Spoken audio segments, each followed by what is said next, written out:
camping. At the end of the day, as we compare notes for our trades, profits and losses, we say, no, you really gotta come with me. I wanna take you, I wanna show you what Mother Nature is like. So after months and months of this campaign, I said, you know what? Let's go. I wanna see what it's like to sleep under the stars. Pollo alla cacciatore. Now, pollo alla cacciatore usually involves either bacon or pancetta, mushrooms, pearl onions. And I'm asking myself, what does cacciatore means, by the way? Cacciatore means hunter, so chicken hunter style. I'm thinking, this hunter is going out in the woods to actually get something. What's he gonna do, come home and eat chicken instead because he was not successful? So how does the name work? I don't care. This is the truth, I don't care. I love this dish. What I love about it is the explosion of flavors that comes by the union of all of these ingredients together. The pancetta, the pearl onions, the red wine sauce, the chicken cooked just perfectly, and just a little touch of rosemary. Let me show you how to make it. You're gonna love it. Let's make some chicken cacciatore. The first thing that we want to do is to brown the pancetta. If you don't have pancetta available, you can always use bacon, but I prefer pancetta. Why? Pancetta has the perfect balancing of all of these elements. There's a lot of salt, there is pepper, there is onion, and the aroma is wonderful. Plus, the pancetta has a high content of fat, which is going to melt into the oil. As soon as the pancetta crisps up just a little bit, I will take it out. But I will keep the fat in there. Why? In there, I want to brown the chicken breast. And with the fat that has now leaked out of the pancetta, it will give the chicken breast a unique flavor, something that truly is going to make it completely different from anything else that you had before. At this point, we have the perfect look for the pancetta. What I'm going to do is to strain it out using a slaughter spoon.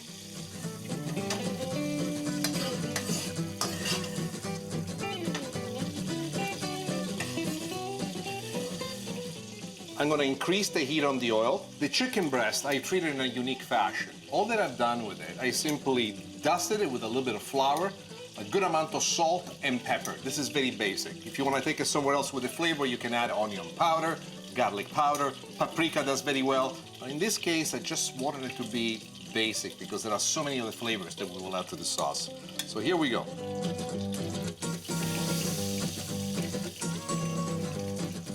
You don't want to cook the chicken all the way through in this process, and this is something that you need to be aware of. What we want to do is we want to sear the chicken by giving it a nice browning on the outside, and that's the reason why I've coated it with flour. There's a reason for every step that we take. We're helping the chicken create this wonderful crust on both sides of it. Then we're gonna let it rest aside, and in the same pan, we'll make the sauce.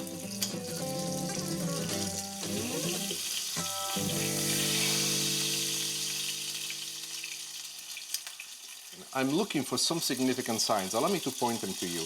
Just a little bit of darkening here on the edges gives you the sense that the flour has crusted up nicely. We just want to do it on the other side.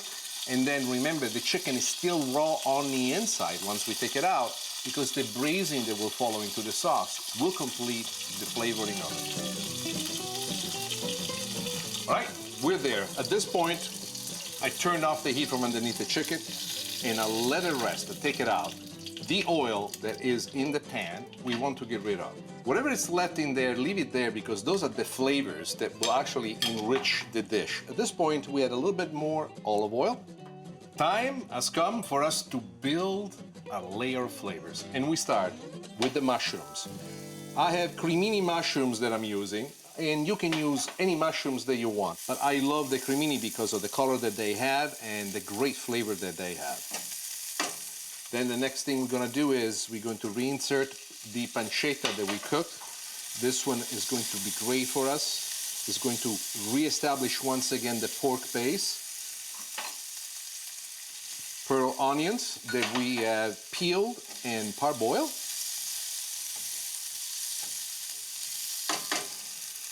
And then whole garlic cloves that I cut in half. And the reason why I leave them this big is because this is going to be a long braising sauce. And one of the things that you need to realize is that when you cook things for that long, if they're too thin, they tend to burn.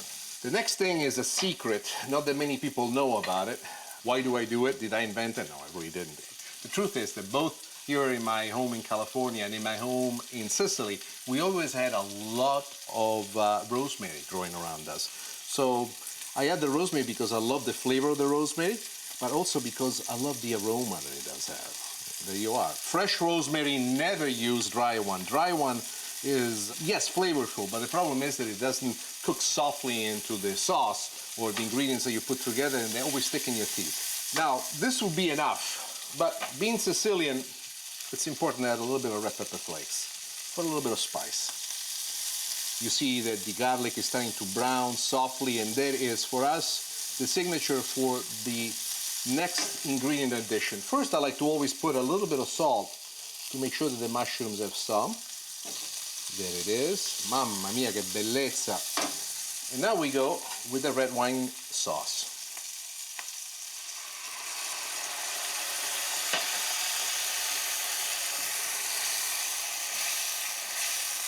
This mixture already is full of flavor. The next thing that I'm going to do, I'm going to add the chicken breast. Remember, the chicken breast, we have seared it on both sides, but it's still somewhat raw on the inside. And now what we want to do is to let it braise right here into the sauce, all right? We're gonna let the chicken simmer in the pan until it's ready. Why don't we move this on the side, and let me show you how to make the green beans that will make a wonderful accompaniment to this dish.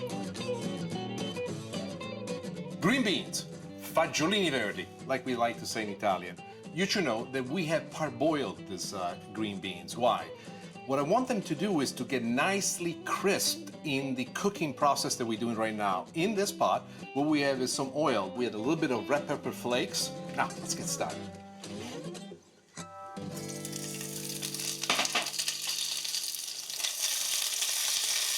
This is what I like to do with them. You can see I'm already picking up a little bit of color. At this point, a little bit of chopped garlic to go with it. A little bit of lemon zest, freshly done. And this is the first hint that the beans are getting of the flavor of the lemon. We're gonna give the hint of the lemon in two different ways. This way, just so that some pieces of the lemon zest will actually get stuck on the outside of the bean. So with every bite that you take, you will taste that. The other one instead is going to be done as soon as the beans start to brown up a little bit. So the next thing that I'm going to do is the addition of a little bit of lemon juice, and then a little bit of salt as well. I'm gonna cook this on high heat until the lemon juice completely evaporates, and what's left behind is this incredible flavor that the beans have picked up. I don't know why I get so excited about beans. I mean, it's green beans, they're vegetables. The reason why I'm so excited is because once I discovered how to make this technique, I became so incredibly enamored with all the variations of what can be done with this. The green beans are done, our chicken is basically finished, and now we're ready to plate. Let me show you how. The first thing I want to do is to add the scallop potatoes that we cooked earlier. Then we go with the beans, which I like to place in the back of the potatoes, just like this. And whichever way they fall, don't get too design driven, because nothing is ever gonna look perfect. And then the next thing is the addition of the chicken breast, which now is cooked to perfection right in here. The beauty of it all is coming now. And here are all this beautiful accoutrements, the sauce itself, the red wine sauce. This to me is what makes this particular dish so wonderful. Its sauce, its flavor, and all of these other ingredients that get together and create this dish into something iconic, yet something so simply made. And this is how you make chicken alla cacciatora.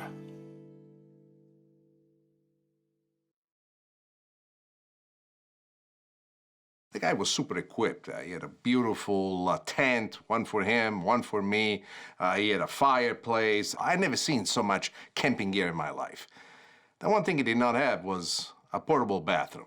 I understood right there and then that that could have been an issue. So the next morning, I said to him, "Excuse me, where are the bathroom?"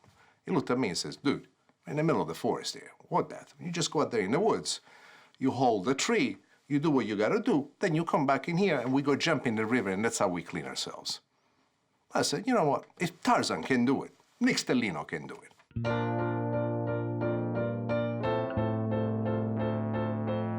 I am so excited to share this recipe. It's an unusual way to cook a pork chop Milanese. very exciting, very simple, full of flavor. Let me show you how to make it. I come armed to do culinary battle. I have with me a mallet. As you can see, this mallet is multi-faced, but we'll use this, the smooth one. What for? We are going to make pork chop alla Milanese. Bone-in pork chop alla Milanese. But before we can bring it to alla Milanese style, we have to pound it. Now, the reason why I love this recipe is because it's an excellent way to cook pork chop completely different and still maintain beautifully moist and give it this Milanese finish to it. Let me show you how to do it. What we have in here is a beautiful pork chop. Look how big and fat she is. On top of the pork chop and on the bottom of the pork chop, we're going to put some parchment paper. Then we start pounding on it using the smooth side of our mallet.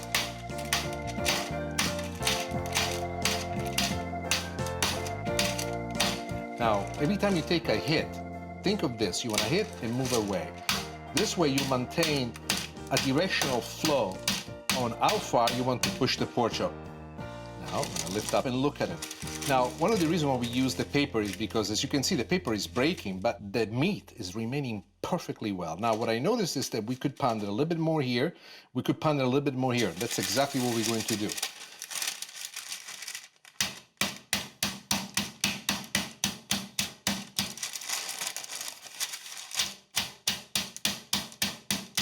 From time to time, people ask me, why don't I use this? Well, I'm going to give you an answer. If you hate a pork chop, you pound it with this tenderizer. You pound it with this tenderizer, you will kill the pork chop. Why? It shreds it. It rips it apart. So let's go back to the pounding. And remember this, unless you hate what you're pounding, don't use this. This is more of a meat tenderizer.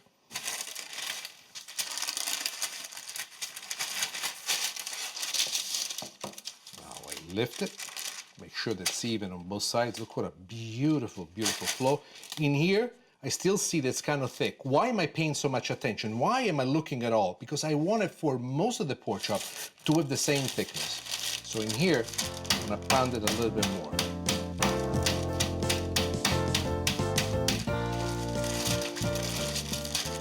We have pounded this pork chop to perfection.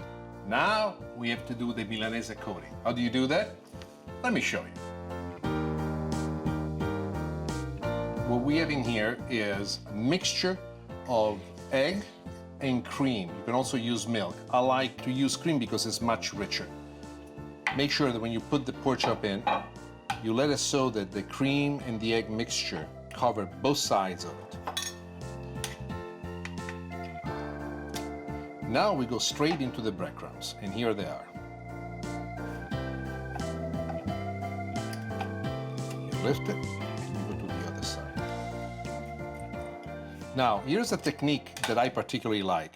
I like to spoon a little bit of the breadcrumbs on top of the pork chop, and then using my fork and holding it really strong, I push it really hard into it.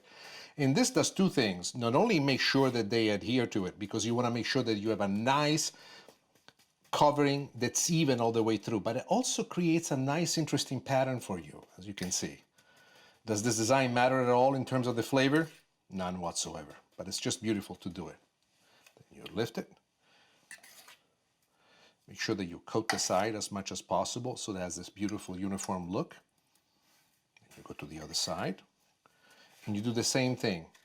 Using the fork, push down, and make sure that the breadcrumbs stick perfectly. You notice that I put no salt and no pepper on top of the pork chop before I pound it and before I marinated it. The Italian-style breadcrumbs, even the one that you make according to my recipe or the one that you buy at the store, have an enormous amount of salt and pepper and flavor and spices into it. So I do not want to do too much. This is completely coated with the best of all possible flavors.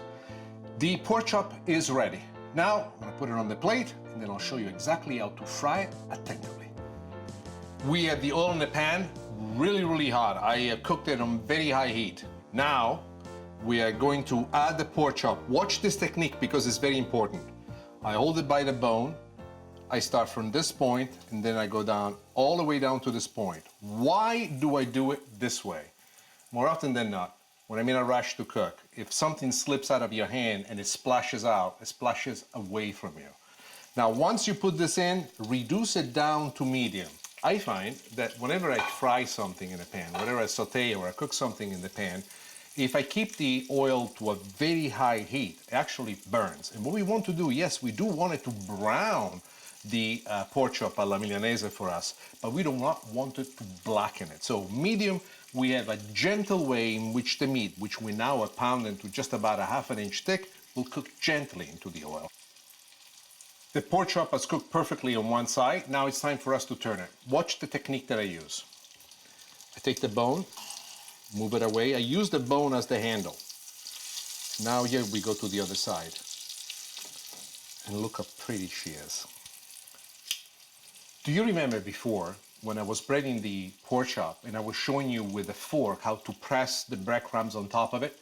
One of the biggest mistakes that more often people do is they don't press the crumbs with the eggs too well on the outside. So what happens is that the crust breaks, the oil penetrates and makes it very, very oily. This way it creates like a crust. This crust is full of flavor, and that ultimately it will give us the most effective Milanese you've ever seen. One more bit of information.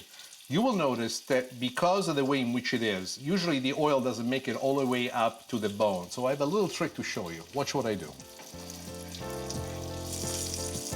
Slightly tilt it over. The oil is so hot that on contact it will seal the bone and everything around it. Oh, she's ready. The pork chop, it's perfectly cooked. I've turned off the heat and now we're ready to plate it.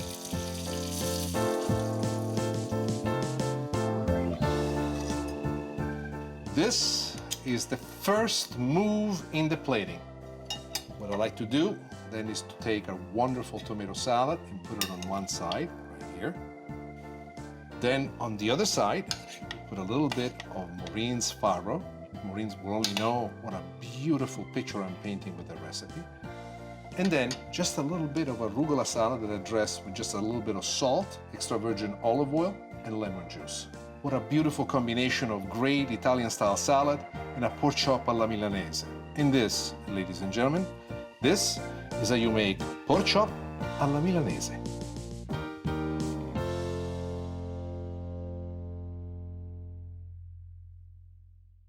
So I hugged my favorite tree, and as I did that, all of a sudden I realized, looking up at the top of the hill, that a young bear had taken a liking to me.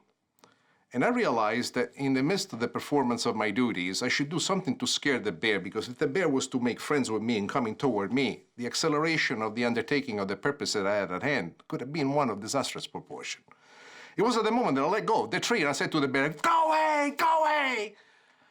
When you hug a tree on a hill slanted downward, you should never let go of the tree. I did. Macedonia di frutta. Macedonia di frutta is a marinated fruit salad. But what makes this fruit salad special? Well, it's the liquor you put in it. And of course, a copious amount of sugar. When I was a little boy, I remember my mom and dad going to restaurants, and this was always on the menu of every single restaurant. Lately, however, when I went to visit my parents, and over the last 5 years, I almost seen it completely disappear from Italian restaurant menus. So I want to share with you something that I think is very easy to make. It's an ideal dessert to make for summertime. Of course, it's something that you only want to share with the adults, because there is no way of making this marinated fruit salad without the liqueur. But it's one of those things that not only livens up a party, but it has a wonderful flavor. And the wonderful flavor really is brought by the marination. And not only the sugar, but in this case, when it comes to liqueur, you can use grappa or you can use vodka. Even though I grew up with grappa, I have to say that for some reason, I like vodka better. Let me share with you how to make Macedonia di frutta. First thing we do, we start with oranges. We peel these oranges, we cut them in small pieces. Here we go into the mixing bowl. Next to the oranges, we have in here some red grapes that we cut in half. These are seedless. The reason I prefer them to be seedless is because this way, nothing gets stuck in between the teeth. Then strawberries. Why strawberries? Well, you see my show long enough, you know I have a love affair with strawberries. So here we go. Strawberries as well. Then another great addition is the addition of banana. Banana does a wonderful job. And the problem that usually banana causes that darkens up, in this case it will not happen, because what will happen with the vodka, in this case, is that will completely coat the outside of it and the fruit will remain wonderful, brilliant, at the same time soft, tender, and full of flavor. And then we go with another addition. What we have in here is apples. Choose whatever apples you like, whatever color, as long as you cut them in small dice, we are fine. And then peaches, summer peaches especially. Now, no matter when you do this, if it's spring, if it's summer, if it's winter, especially if it's winter, you are going to be challenged somewhat. How do you solve that challenge? Well, the easier part is to add lemon. Lemon does maintain all the fruit brilliant and colored and gorgeous to look at. But this is not the way to fix it. Now, for this salad to really work, you need to add a little pinch of sugar. This is what you do if you really don't care about what you eat. But if you care about what you eat, the sugar's gotta go. It has to be like, how could I say, snow on the mountains in wintertime. It's gotta go all over there. The sugar is extremely important. It will marinate into the salad. It will add sweetness to those fruits that might be maybe too early in the season, that they are not yet strong enough to have a sweetness of their own. They're not aged properly. Maybe they've been picked from the tree earlier on. And this is something that you do to make sure that they return to the proper sweetness. But in order to make sure that this salad really does well, there it is. In this case, I'm using vodka. Grappa is the other great liqueur that you can use. Anything that's clear in color is the best way to go. In the old days, I remember the restaurants in Italy, they would have big vats full with the fruit and the juice on the inside, and they were known for the different fruits that they would mix. All of them put all sorts of little spices. What you can do at this point, if you want to, you can add some chopped mint, you can add some chopped parsley, some chopped basil, but this is exactly the way in which I like it. Now, this salad cannot be eaten now. For this salad to work, you have to place this in the refrigerator. And if I was you, I would let it rest overnight. Why? What happens? Overnight, the vodka mixed together with the sugar, mixed together with the lemon, penetrates the fruit. The fruit releases its own juices into the fruit salad itself, making this Macedonia truly unique. And when you finally bite into it, what you'll realize is it's almost having a series of tastes of a tendency of a texture that's like ice cream. How can I say ice cream and fruit in the same word? Well, I think that it does taste like ice cream. Maybe it's the copious amount of vodka that makes me talk that way. But as far as I'm concerned, this is wonderful. Now, I have some that I made last night. It's in the refrigerator. Let me go get it. And when I come back, I'm gonna show you how to plate it.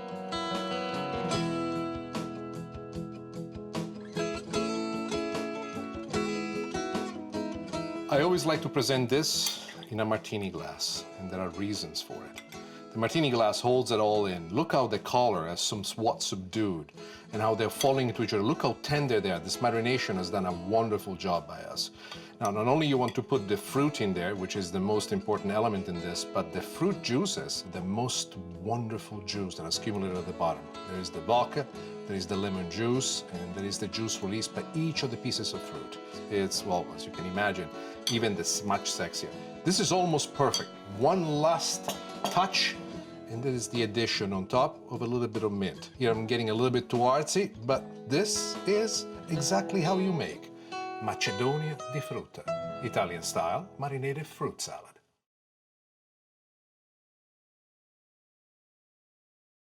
The bear got scared and ran the other way. I tumbled all the way down to the river. It was a good thing. I made friends with a lot of things on the way down I shouldn't have. And that was the last time I went camping. Nick Stellino, outdoorsman. Never gonna happen. No, no.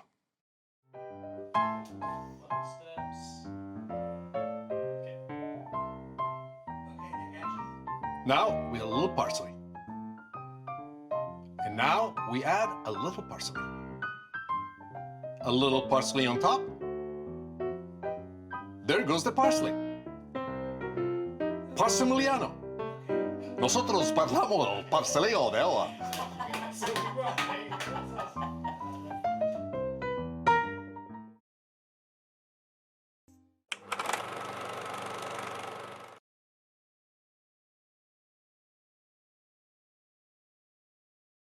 Cooking for me is what puts smiling in my heart. Today, we're going to make salsicce brasate con carciofi, braised sausages with artichoke hearts. Pasta con carciofi e prosciutto cotto, pasta with artichoke hearts and cooked ham. And one of my favorites of all time, braised artichoke hearts with peppers. And of course, we gotta finish with a great dessert, fragole ubriache, also known as tipsy strawberries. And here are my thoughts about the heart of the artichokes.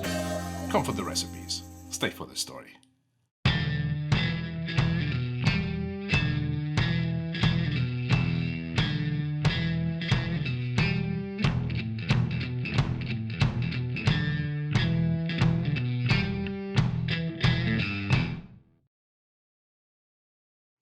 Artichokes. Have you ever looked at an artichoke? I mean, really, if you think about it, you walk through the fields, you look at an artichoke, the first thing that comes to your mind is, oh, what a wonderful weapon. You can go hunting with artichoke. You rip it out of the ground, next thing you know, you come back with a deer.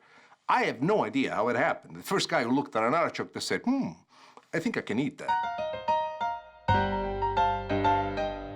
Salsicce brasate con I carciofi, braised sausages with artichokes. I know that artichoke is one of those things that most people don't know what to do with it. Well, let me show you, because as far as I'm concerned, artichoke is one of the most mysterious ingredients with one of the greatest flavors ever. But you have to cook them just right. Mixed together with sausages, they bring out the very best of them.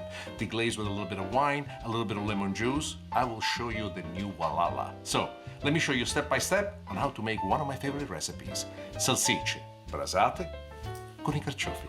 First thing we're going to do is we're going to brown our sausages. You'll notice that the sausages that I'm using are fairly small. They didn't come out exactly like this from the store. When you get your sausages from your market, from your butcher, you can do two things. You can cut them in half, or you can twist them and give them the shape of this little salsiccioti. They're very easy to make, and they're a lot of fun. Why do we brown the sausages? It's to bring out a little bit of extra flavor. And together with the extra flavor is also to seal in the juices that are going to be extremely important for our cooking later on. So the first thing that I like to do is to brown them on both sides. And as we're doing this, at the same time, the oil from the fat inside the sausage is being released into our olive oil. Some of the juices of the sausages are coming in, and they're giving us the base with this wonderful selection of flavors that we're going to put together in just a moment. The sausages are brown, but remember, they're not cooked all the way through. So we're gonna take them out and let them rest. And in a second, we're gonna add the other ingredients. Also, when you start cooking it, add the heat down so that it cooks gently. The other ingredients, we're gonna start out first and foremost with the garlic. The garlic is cut nice and big. What's important about the garlic cut like this? It's extremely important because if you were to chop it, the garlic would burn. Ooh. This aroma already, I love it. And then we have the onions. The onions, as you noticed, I cut them in a style called grossolano. You heard me say that before. Grossolano means something that you do without great sophistication. In itself, it actually seems as if it was an insult, but it's not.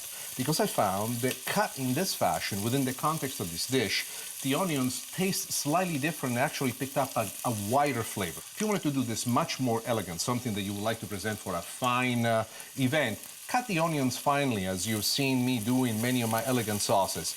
But I'm telling you, you'll be cheating yourself of an extra notch of flavor.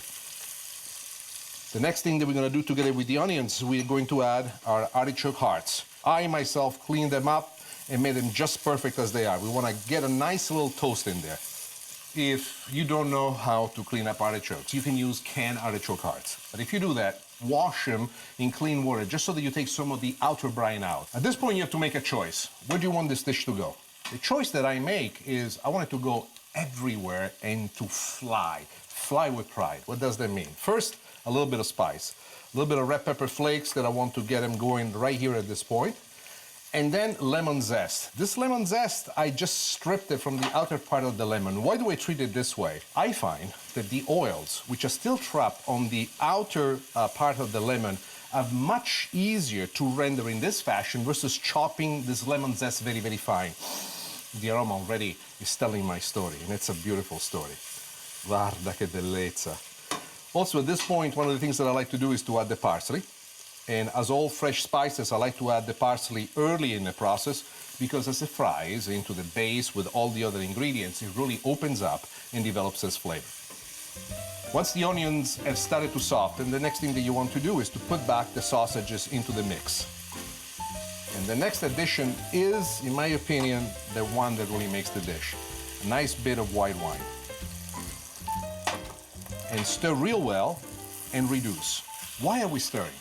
What happens during this cooking process, even though we've done this on medium heat up to this point, the juices coming out of the artichokes, coming out of the sausages, reduce so intensely they look like a little dark speck at the bottom of the pan. Many times people think that maybe they burned something. Those are highly reduced flavor diamonds. By adding the wine in there and gently stirring about, you release them back into the base, into a liquid form, enhancing, therefore, the flavor base of the dish that you're making. Mamma mia, che bellezza. Look at this. See, this is where I totally fall in love with what I see. The last thing that I'm going to do is to add a little bit of chicken stock. We have this already coming up to a boil. I'm gonna just stir around a couple of more times, then we'll reduce the heat and we'll let this simmer all the way through. We've gotten the perfect consistency in terms of the liquid amount. So at this point, I turn off the heat from underneath altogether. And I rely once again to one of my favorite tricks. I'm adding a little bit of butter to it. As I add the batter, I turn this around. The last thing that I do, take a sip. Perfect. We don't need to add any salt. There's plenty of salt already had come out from the flavoring of the sausages. Believe it or not, we're done. And now, we're ready to plate. Let me show you. Maybe it's me having fallen in love with the sauces when I was young, that I always try to find a saucy way to make just about everything. Maybe it's the fact that I love this dish because it made me fall in love with artichokes, understanding the beauty and the value of this particular veggie. But I absolutely love artichokes and sausages together. I have to tell you one thing, and you need to be careful about this because it's a warning from me. The sauce that it comes right with it.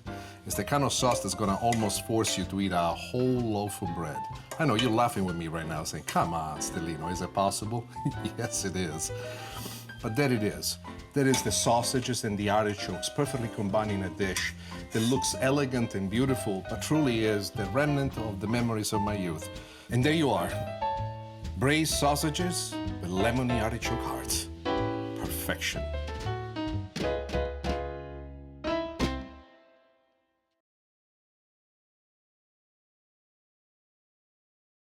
Because it takes a lot to clean the artichoke, to get the choke out. My mom was not gifted in the making of artichokes, I'll say that. She always left the choke in. I think that later I learned should have been taken out. But what the artichoke does have, it's a mysterious voice. It's like a symphony of its own. To me, an artichoke, it's like a beautiful woman. You really don't know her until you get to spend time with her. Pasta with carciofi e prosciutto cotto. I know, it's a mouthful. Basically means pasta with artichokes and cooked ham. Very simple to assemble and full of flavor. Let me show you how to make it. The olive oil is getting hot. To the olive oil, we always start with a little bit of red pepper flakes. And the reason why I do it, you know, is because I'm crazy and I like spice. Not that spicy, but enough spice. While the olive oil is getting hot, I also like to add here the garlic. Many times you've seen me add the garlic not at the very beginning, but rather to add it while the oil was very hot. In this particular case, instead, I want the oil to come to temperature with the garlic. Would it be a problem if you were to add the garlic when the oil is hot? Not really. This way, I feel that I have more control, and that's why I like doing it. Now, as you can see, the garlic is starting to jump around, and this, for me, is the moment that tells me it's time now for me to add the artichoke heart. Now, I've already cleaned and cut this artichoke heart in cubes that are about, I would say, 1/2 inch thick. They have darkened the moment that I've taken it out of the water. And when you do this at home, especially when you use artichoke hearts like this, make sure that if you're gonna store them for more than just a couple of moments, to put them in a bowl of water with plenty of lemon juice in it. I would say to 2 cups of water, you wanna put at least 3 tablespoons of freshly squeezed lemon juice. Why? The water covers the artichokes, but what the lemon juice does is it acts as a retardant from them going into deep black. If you were to leave these out, not even packed into water, one of the problems that you would have is that instead of looking like this, they will look like black pieces of charcoal. Does that ruin the flavor? No, it's just less appealing to look at it. That's the reason why I do that. As the artichoke heart are starting to pick up their own color, at this moment, I like to add the other ingredient, and that is the onion. The onion, to me, give it a little bit of sweetness, and the sweetness that they give to the basic sauté is something that defines the character of the sauce. How do you describe the flavor of the artichoke? The flavor of the artichoke is mysterious. I think the artichoke is one of those things that you really need to know. It's like me meeting my wife. I thought she was always beautiful, but I didn't know how many layers there were to her. And an artichoke is one of these vegetables that's full of layers. This is one of the aspects of cooking the artichoke that I love the most, combining it with other ingredients and allowing for the artichoke to really showcase its value.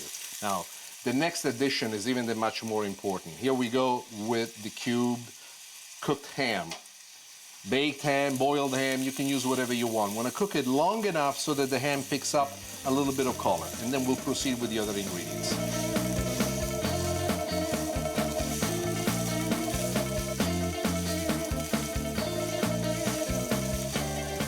We are at the very moment where the next ingredient needs to arrive, and there is a sequence of two. The oil is nice and hot, everything is nice and hot in the pan. I want the parsley to fry right into it. Parsley, more often than not, is added as a decoration. Let me tell you, parsley has a lot of flavor. Depending on how you use it, the flavor blossoms and blooms in a different way. Next, what we're going to do is add a little bit of white wine. And cook this until the wine reduces by half.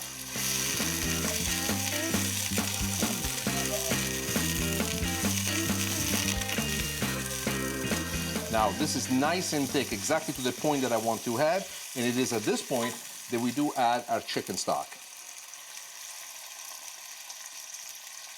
You want to add enough to cover the ingredients that you have in the pot, and you want to bring this to a boil, and once it reaches a boil, you want to reduce it to a medium heat, and you want to make sure that it reduces to the point where the ingredients are once again slightly exposed. In the process, what will happen is that the artichoke hearts will cook to the tenderness that we're looking for.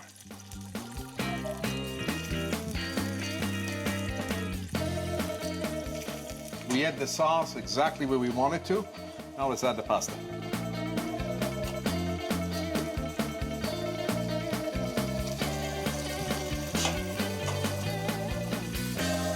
The pasta, when I cook into the sauce, you can see the ham, the artichoke hearts, all of it coming together. It is at this point that I like to do a couple of extra additions. Parsley. I could put it fresh right on top when I present the pasta, but I like to have the flavor of parsley covering every aspect of what we have, but in a gentle way. Right now, the parsley is simply releasing its flavor into the sauce, to the pasta, combining with the other ingredients, and giving us the finish that we're looking forward to. How important is this finish? A couple of more additions, and let me show you what those are. The first thing we're going to do is we're going to add some softened butter. What I love about the butter is that it thickens up the sauce, it gives it a nice creaminess, and when I turn off the heat like this, as the butter cools down, it tightens the sauce. It does by leaving a glaze over the pasta. Now watch this. Look how beautiful the pasta is. Now the glaze is within. You can see all the elements of it. One last addition that I like to do at this point, and that is the addition of cheese. I've turned off the heat. Very important for us to do that, because if we were continuing with the heat underneath, stirring the pasta about, the cheese that would have tossed and gone to the bottom of the pan could actually have burned there. And this is one way to do it. Oh, mamma mia, che bellezza sta pasta. I'm sorry, what I said is, what a beauty this pasta is. We're finished, we're done, we're ready. Now, let me show you how to plate it.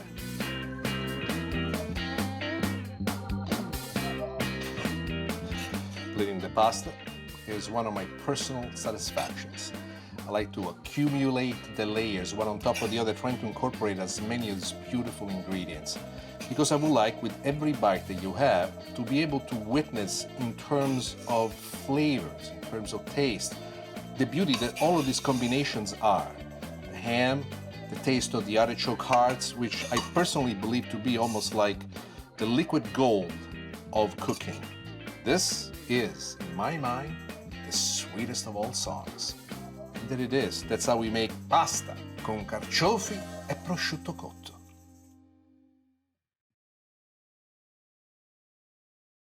The artichoke, you got to peel all these leaves out one at a time until you get to the heart. And when you get to the heart, you got to work it out really to get all this little hair, this chokes out. And finally, when you braise it to perfection, the artichoke sings to you. Braised artichokes and peppers. The mystery of artichokes revealed in the company of peppers. A fantastic side dish that stands alone as an entree. Let me show you how to make it.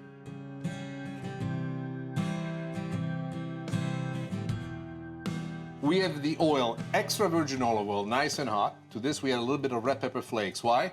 Because I'm Sicilian, that's why. You don't need to do this when you make it at home for yourself, but I like a little bit of spicy to it. I added right here, right now, as the oil is starting to become hot, two things and two reasons for this.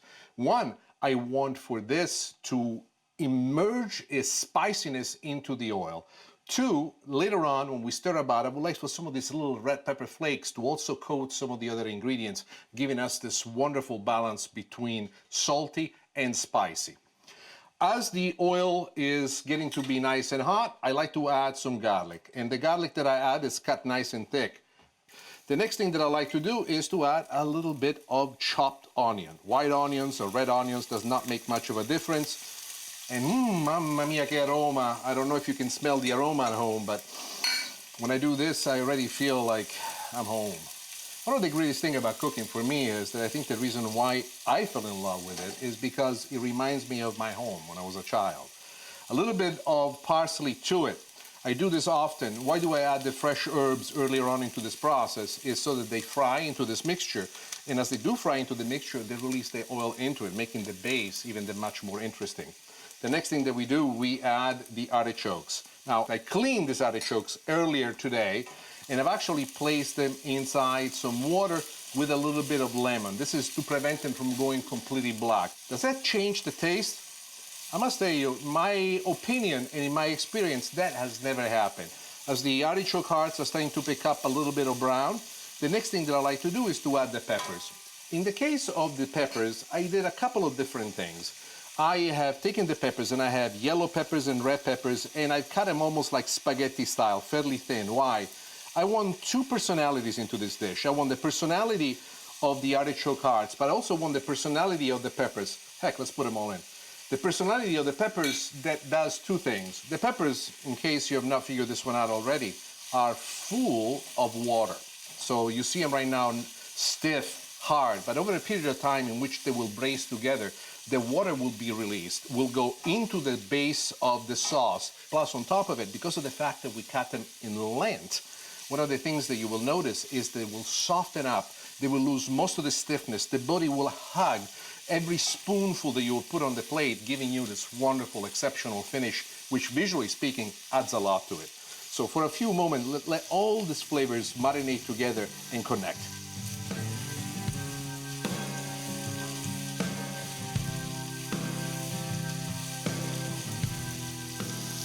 The aroma is splendid. You can see everything coming about together in a wonderful way. This is a great side dish that you can serve with chicken, with fish, with meat.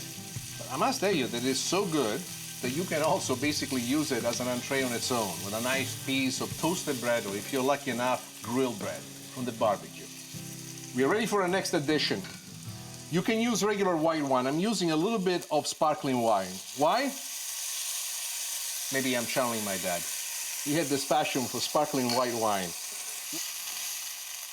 Now notice the wine has reduced to a glaze. It's picking up some of the color stuck at the bottom of the pan, and now we go with the second amount of liquid that we use, which is chicken stock. If you don't want to use chicken stock, you want to keep this completely vegetarian, vegetarian stock would be just as great. I said vegetarian, maybe I should say vegetable stock. But I find the chicken has this ability of marrying well with all of the ingredients in which is inserted. Now, I'm going to increase the heat and I'm going to bring this up to a boil. Once it reaches a boil, we're going to reduce this and bring it down to a simmer. And we're going to let this simmer for about 20 minutes.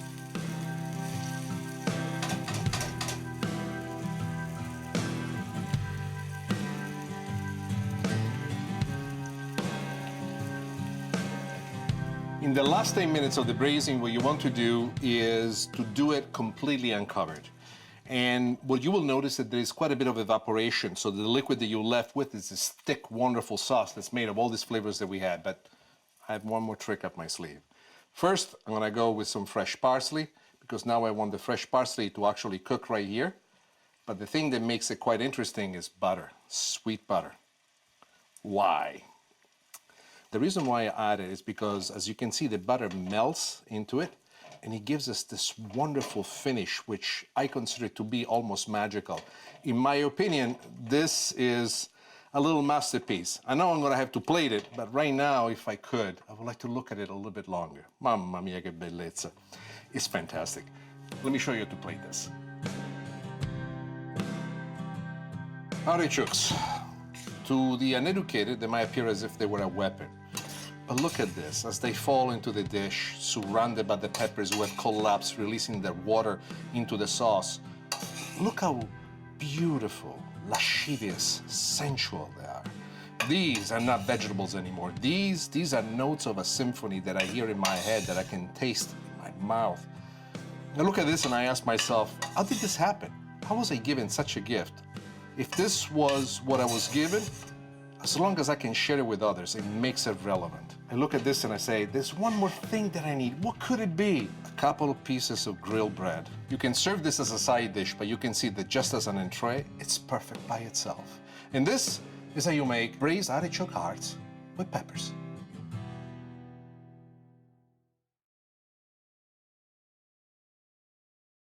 How does it sing?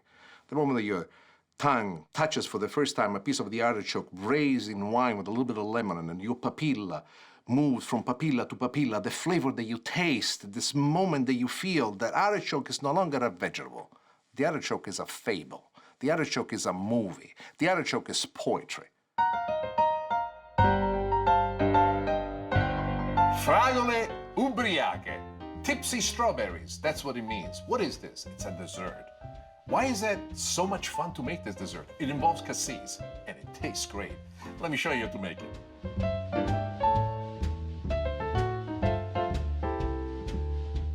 Strawberries. What I've done, I have cut the strawberries in small pieces.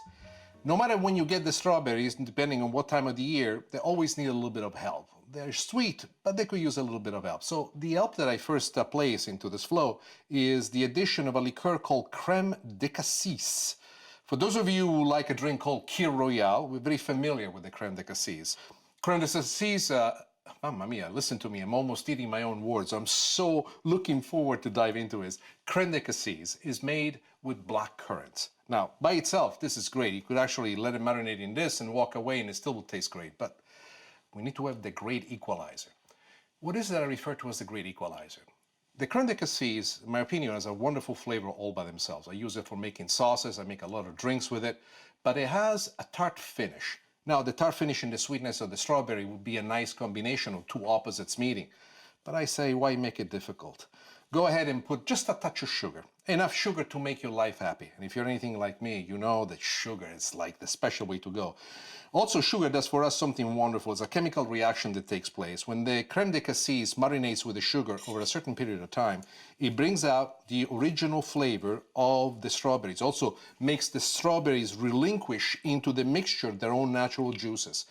Together with the sugar is almost a formulation with the acidity that leaks out of the strawberries, and having this meeting together with the crème de cassis, it creates a natural syrup, meaning you could eat it as it is right now. It's sweet enough because I put plenty of sugar for that. But I would advise you not to do that. As several desserts that I've shown you in the past, the best thing for you to do at this point is to place this in the refrigerator and to let it rest for at least an hour. I have some that I placed in the refrigerator. Let me get it. I want to show you how to plate this. Now, plating this is extremely simple. It's a two-part. First, put in the fruit. I'm using a slaughter spoon. The slaughter spoon allows me to pick up a great amount of the strawberries. Then the sauce. And it's spectacular. And this is what I love the most. One more scoop of strawberry on top of it. Look at them shimmering, full of light. The way they capture the light is absolutely beautiful. One last addition, which is mandated for my wife, because she always likes to have a little bit of green, no matter what I do. and mint is their favorite green. And this is how you make one of my favorite summer desserts, fragole ubriache, also known as tipsy strawberries.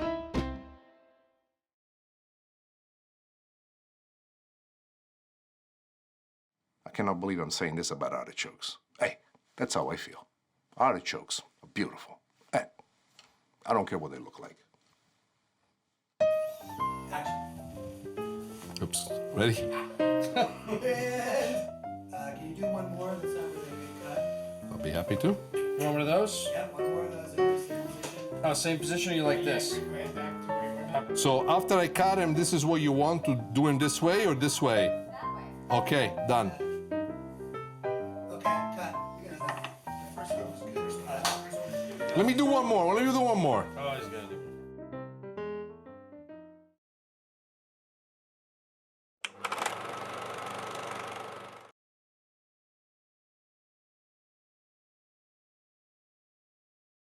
Andiamo a cucinare. Let's go cooking. Why? It makes me smile. Today we're going to make mussels with garlic, ginger, and sparkling wine. And swordfish steak with salsa fresca and green peas, an old Sicilian recipe made simple for you. And an old school dessert from Palermo, gelo di melone. And find out how my father's dream became my reality. Come for the recipes. Stay for the story.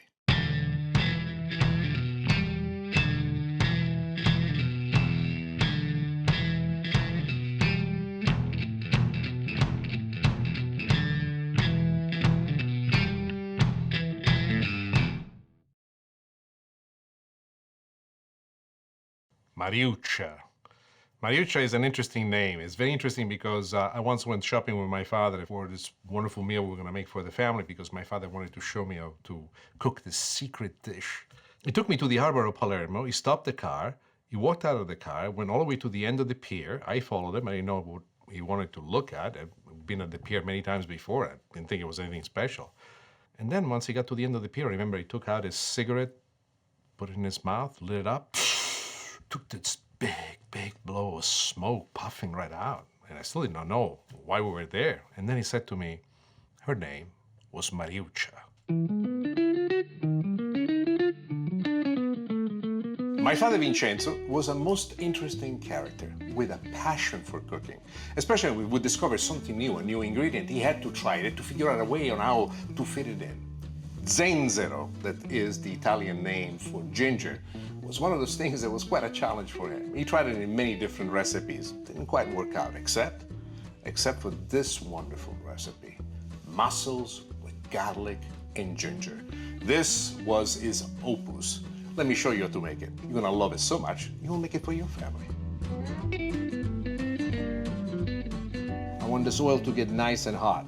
To the oil, the next thing that we're going to do before we add any of the other ingredients is a little bit of red pepper flakes. By frying them into the oil, we make the oil spicy. The first addition that I'm going to make to the oil, as the oil is starting to get nice and hot, is the addition of the ginger. What I've done with this ginger, I cut it into small pieces just like this. So you don't want to put too much because the ginger has a very predominant flavor. The reason why I added this oil into the process is twofold. First, I like it to brown a little bit. I would like to release this flavor into the sauce, giving the sauce the base that we're looking for. Then I also like it to have a little bit of a jump on the garlic because it takes a little bit longer for the ginger to cook to the point that it becomes nice and soft inside your mouth. If you ever do not like to have such large pieces of ginger, chop it up, but don't add it until the end, as you would with chopped garlic to something hot. You still will get the flavor, but you will not have the creaminess that this does. Now, this one has picked up a nice roll. Let's go with the other ingredients. Some garlic. Garlic cut nice and thick, almost the same size of the ginger. Let's put it all in. After all, garlic is good for you. And then the red onions. Now, chop them nice. Let's add them in there. At this point, one of the things that I like to do is to get my trusty red spoon and stir. Then also what I do, I reduce the heat from high, which I had it before, to medium. In this process, I have a better command on everything that's taking place. I can watch it, make sure that nothing burns. There I can see already the ginger picking up the wonderful color that I was telling you about. At this point, another thing that I like to do is to add a little bit of the herbs, and we're going to go with the chopped parsley. People always ask me, why so early into the process? It's going to burn, it's going to become black. That's not the issue for me. By adding it now into the base of it all, what will happen for us is that it's going to fry and release its flavor into the sauce, giving the sauce this finished look. This is spectacular. A little bit of salt, a little bit of pepper. Mamma mia, che aroma sta uscendo fuori. Translated from Italian, it means, what a wonderful aroma is waffling through into the air. Oh, this is the point in which you want to go ahead and add the mussels. Now, mussels fresh. If anybody tells you that they got a great recipe with frozen mussels, you do not want to be friends with these people. They're trying to kill you. Fresh mussels is very important. You also have to realize that mussel is something quite delicate. In spite of the fact that we have a large number of mussels in here right now, several of these pieces might not open up. If the mussel does not open up, it means that it's dead. You've got to get rid of it because it's not good to eat. Actually, it will not make you feel too well. The reason why I'm mixing it all together right now is because I'm trying to get all the flavor base that we have in here, a little bit of just about everything, coating every piece of mussel that we have in there. Is that important? Very important.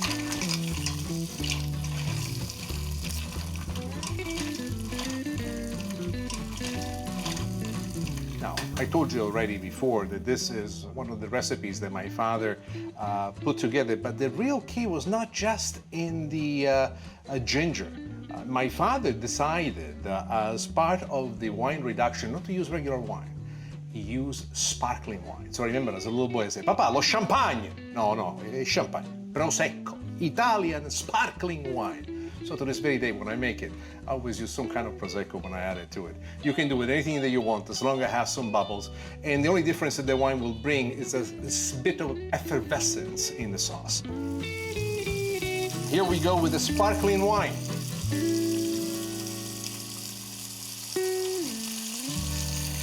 To make the sauce even deeper, even richer, I like to add some stock. You can go with fish stock, if you have it handy, or if you don't have it handy, go ahead and use some chicken stock. And this is what I'm going to be using today. Why chicken stock? Chicken stock is very friendly, meaning it does not overtake the dish. That does not fight with the other ingredients, overtaking them. Rather, is much more mellifluous, more agreeable. It allows itself to really be taken over by the beauty of the other things, and together with them, play in a collaborative process instead of dominating. And I find that very important in just about anything that's artistic. One of the things that I like to do at this point is to look and see for which pieces might not have opened and just get them out. I think I need to go out and buy a lotto ticket because all of them have opened up. I've done a great job. I also gotten very, very lucky. When you cook the mussels, you want to make sure you don't overcook them. So once they opened up completely, boom, like this, to show you and say, here I am, let's do something. At that point, I give it another 4 minutes and I keep stirring about. But there is one ingredient which is quite important at this point, which you have an option to use or not use. What could that ingredient be? Typically, it is not a Sicilian thing. Basically, using butter is more of a northern thing. But my father became adept very quickly, having married my mom, who's from the northern part of Italy, Venice, the beauty of cream and butter. And he found a way to add it to this. And what I like about this is the dish is made of two things. The first thing, obviously, is the flavoring that we were able to give to the mussel. But the best part is the sauce. And that sauce, trust me when I tell you, a single serving, you might need a whole loaf of bread because you'll be dipping in it all day long. And here we are with a little bit of butter, just a tiny bit of the glassatura.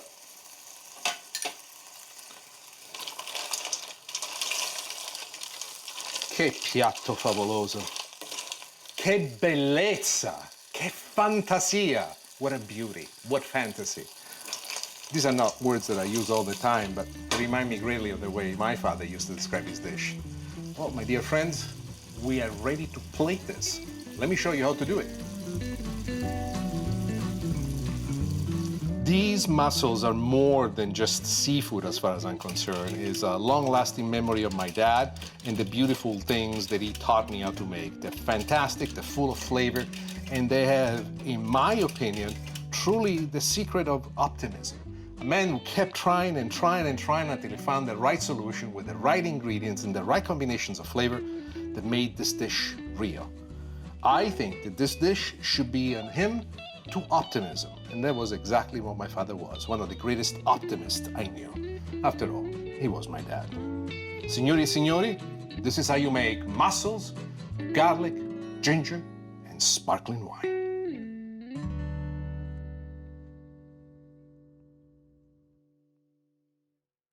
I said Mariuccia. And for a moment, I didn't say anything else because there is no Mariuccia in my family. My mama is Massimiliana, my aunt is Buriti, one grandma is Maria, the other one is Adele. Who's this Mariuccia? And I didn't feel like I really wanted to know what was happening. My father repeated it again and says, her name was Mariuccia. And as he did that, he reached inside his pocket of his jacket, he pulled out a yellow document, something that God knows how long he'd been keeping it to show it to me. And he gave it to me to look at. The document was a legal document for Mr. and Mrs. Stellino, who had been approved to board the SS Mariuccia that would have taken him to New York, where he was going to immigrate to United States as a chef.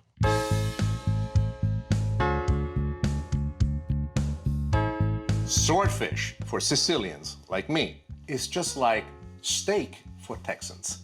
Why? It's our favorite fish, especially in the coast of Sicily. In summertime is the only fish. I would like to show you a very simple way on how to make a steak of swordfish with an accompanying sauce that truly brings out the best elements of the fish. The sauce is made with tomato sauce and peas. So simple, so good. Let me show you how. We got a nice high heat on the pan. We're gonna add the extra virgin olive oil. In this oil, we are going to cook what I refer to as the base of our sauce. In spite of the fact that we're going to use a tomato sauce to make this sauce, you need to have certain other elements working at the base of it to expand, to open up the flavor. One, you know, it's the thing that I use all the time, that's red pepper flakes. I like to add them because it allows me to control the amount of heat that you have. Red pepper flakes, I find they're usually a quarter of a teaspoon, which is a good pinch of your finger, is enough just to give it a presence. If you're anything like me and you're not cooking for my wife, then you should do more. And I do it twice. Puts out this wonderful spiciness to it. While the oil is